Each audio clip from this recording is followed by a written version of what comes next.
Marcus here for Smart Choice Canine Academy.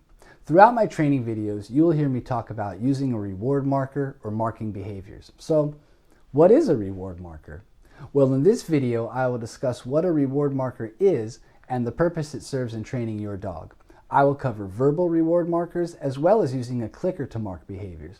And you will learn how to introduce your dog to the reward marker and how to transition that into building the foundational skill of eye contact or focus.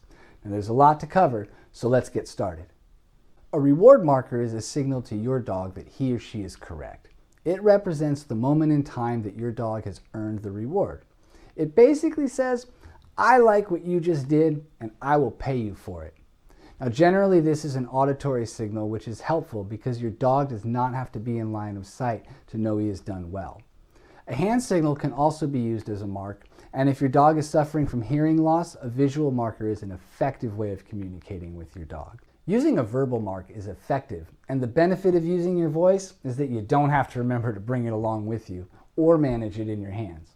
I use the word yes as my verbal marker, and I like it because it's easy to say quickly and it keeps in the spirit of positive reinforcement training. You could say good or just make a sound with your mouth. The key is to be consistent with your verbal marker and time it well. If I start training with the clicker, I will also phase that click into a verbal marker. A clicker is a great way to mark behaviors, and I prefer using a clicker when training new behaviors or when working in a distracting environment. It can take a little practice to become comfortable with the mechanics of it, but the gains are well worth the few minutes it will take you. I like clickers because they provide a unique sound that your dog is not going to hear in everyday life, which makes it more significant. It's also quick and precise, so well-timed clicks really point out to your dog the moment they have earned their mark and upcoming reward. Now there are several types of clickers and various setups that can be used, so let's take a look at a few. All right, I've got several different styles of clickers and setups here, and I'm going to run through them for you. The first clicker on our list here is the box clicker, cleverly named because it's shaped like a box. The clicker mechanism itself is recessed inside of the box, which prevents any accidental or pocket clicks. However, it does present a little bit of a challenge sometimes when you need to mark quickly. You've got to really get your thumb in there. So if it's already prepped, it works just the same as far as responsiveness with any other clicker.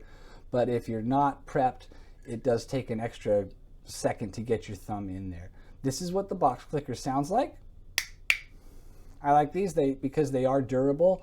Don't like that they're box shaped, which makes them a little less comfortable in hand. And I have this here set up with a wristband, little deal like that, so you don't have to carry it in your hand when you've got the wrist set up. However, when you need to catch your clicker, it can be a little bit difficult to get your hand back around that clicker in a timely fashion. So I'm not personally a fan of using a bracelet setup, but it is an option for you. The next clicker I have is, I suppose it's an egg-shaped clicker or maybe an oval-shaped clicker. I like these because they are sturdy for the most part, and they definitely are a little bit loud compared to some of the other models. They kind of compare with the box clicker as far as that goes. They're very durable where it hooks up to a key ring or any sort of other rigging that you might have, but it's very, very weak at the button. You can see this already has some play to it, and eventually that's going to break off and render this clicker completely useless. I do have what I like for the setup on this particular model, and all these setups are interchangeable, is this detachable keyring, which is very, very nice from the standpoint of I could have this guy maybe rigged up on something like this here. So I could have it attached to my belt, and I can detach this whenever I need to get to my clicker and I want to hold it, but I can always easily tuck it away and know that it's secured to my belt. So I really do like this kind of a setup from the functionality standpoint, that I've got a couple ways that I can access and utilize my clicker. The next clicker I have here, it's an interesting design here. This is a ring style clicker. So again, a lot of the challenges with using a clicker can be, well, it's hard to manage. And so having it attached to your finger is really, really nice because it's readily available, and at the same time you can do a lot of work and not have to worry about losing your clicker. The downside is that at least with this size of a ring clicker, it can get in the way if you're trying to manage a leash or anything else, and so it can be a little bit cumbersome that way. And it's got a nice sound. There are other styles of ring clickers, some that actually are generally shaped like a ring. I don't have one, but I have seen them, and that would probably be the way I would go if I wanted to use a ring style clicker. Next up, I've got the iClick, which is my personal favorite. They fit really, really nicely in hand. They have a nice sound to them. They're not quite as loud as some of the other clickers that we've looked at, which can be good if you're working with a shy dog or a fearful dog. They're also very easy to muffle, easier than the box, which is very difficult to muffle. You can cover some of these holes with your hand and really, really muffle it down a bit. And that's very nice. Now I have this set up with like a belt loop hook. So again, I can have the clicker readily available if I need it, but I don't have to carry it in hand. The one thing that I have found with these iClicks is this piece right here where it hooks up to a key ring, or if you were to hook it up to this, the same thing happens. It just stresses and it breaks, and you end up with a clicker like this. Not the end of the world as far as I'm concerned, because these are very, very ergonomic. They fit really nicely in your hand in many different ways. And I find that more often than not, I'm carrying my clicker when I'm using an iClick, and I have no need for any other setup. So if this breaks, it's much better than when this one breaks. This breaks, the button's gone, you don't have a clicker anymore, you've got some plastic. But this one breaks where it breaks, and you can continually use it. It also has really, really nice button action. There's not any hitching or anything like that, and so you get a really quick and accurate click, which is very important. Unlike these fake iClicks that I got on Amazon. They're much cheaper, but there's just a little resistance or a hitch in that button, and it causes delays in my clicking. It's not as smooth as I would like, and they still suffer the same issue where they break right here. So at the end of the day, my preferred choice is the iClick, and they're about $3-4 at the pet store. You can find them online. Again, beware of any knockoffs because they just won't cut it.